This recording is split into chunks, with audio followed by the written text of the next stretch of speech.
बिस्मिल्लाहिर्रहमानिर्रहीम अस्सलाम वालेकुम।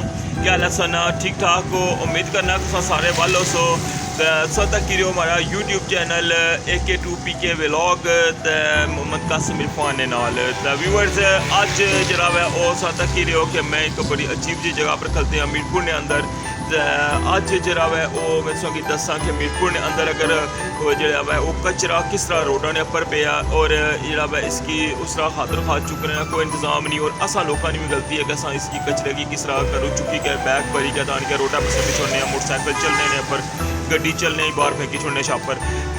जिसलै बारिश होनी है तो वह सारा जो पानी जमा होना तो वह सारा जितना भी गंद होना वह सारा सड़क पर फैली जाना। मैं इस हमारी बैक साइड पर तक सकने हो कितना बड़ा कचरे ना ढेर है इतना।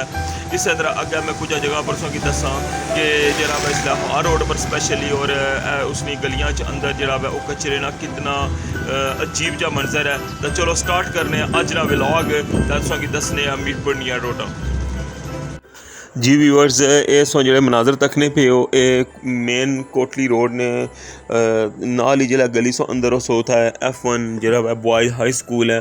और इतना खूबसूरत स्कूल है सारे मीरपुर ना, लेकिन अफसोस ना मुकाम है कि इसने बाहर ने मनाजर सो तकी सकने हो कि इतना स्टूडेंट जड़े किस तरह चली गए इतों अचने या बाइक पर अचने या इतों रोड जो गड्डियाँ चलनियां वो किस तरह इतों गुजरी सकने। और इतनी अजीब जी स्मैल भी है वह इसनी उस शायद महसूस ना कर सको वीडियो ठीक है तक सकने हो कि किस तरह पानी भी खलते आवा है।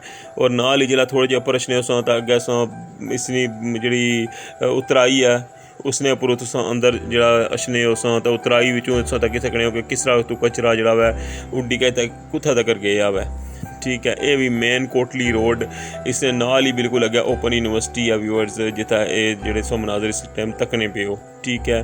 तो ये हिसाब जरा वह इसलिए अगर सो आई जाओ अगर हाल रोड वाले पास है तो व्यूअर्स ये हाल रोड ने मनाजरन ये सो तक सकने हो जरा 17 शूज़ है उसने बाहर थोड़े जे उरले पास जो होता है ये मेन रोड है। तो इस तक की सकने हो कि कितना ज़्यादा कचरा जरा पूरी रोड पर पे हुआ इतों लोग किस तरह गुजरी का जाने मुख्तलिफ शापर होने उन्होंने अंदर कचरा पे उन्होंने हड्डियाँ वगैरह पे होनियां या कोई मजीद कोई इस तरह शीशा वगैरह पे होना है तो वह इसलिए रोडा ने उपर पेना है। तो उस तक की सकने हो कि किस तरह जितने लोग हैं वो सारे इतों डिस्टर्ब होने व्यूअर्स।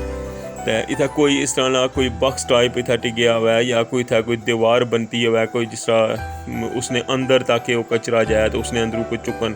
लेकिन इतना अक्सर असा तकने कि बिल्कुल इतना हमारे दिहाड़ी 2-3 दफ़ा इतों गुजर होना मैं कि कदें बहुत घट्ट होना मैं कि इतना गड्डी इतों अचनी होवे तो ये ट्राली नाल इतों मसलन बल्दी वाले इतों चाने आवन वैसे जरा मैं कुदै हफ्ते 2-3 दफ़ा ये चाने वैसे जरा इतना कचरा इस जगह पे होना और इतनी अजीब जी स्मैल होनी है। तो ये भी जरा सो मनाजर तकने पे व्यूअर्स ये भी मेन जरा वह कोटली रोड ने नाल अंदर बड़ी फेमस गली है ठीक है PWD ये उसने बाहर ने मनाजर व्यूअर्स ये तक सकने सो कि जी साफ रोड है उसने एक लुक ही और होनी है ठीक है। लेकिन अल्लाह माफ़ करे जैसे तुस इतों बैंड हो सो तो अगर तक सकने कि कचरा किस तरह पे है तो लिहाजा असा की भी केयर करनी चाहिए है। तो बल्दी वाले की चाहिए है कि इतना कोई इस तरह मुनासिब इतना कोई बड़िया डस्टबिना पई होवन जिसने अंदर लोग कचरा सट्टन ताकि उतों जरा वै बाहर सड़क पर ना फैलै कम अज़ कम बारिश ने विच या आंधी ने विच। तो लिहाजा अस रिक्वेस्ट कर सकते हैं कि मीरपुर शहर ने जी खूबसूरती है उसकी ख़राब ना करो। तो प्लीज़ अपने शहर ना ख्याल रखो उसकी साफ़ सुथरा रखो।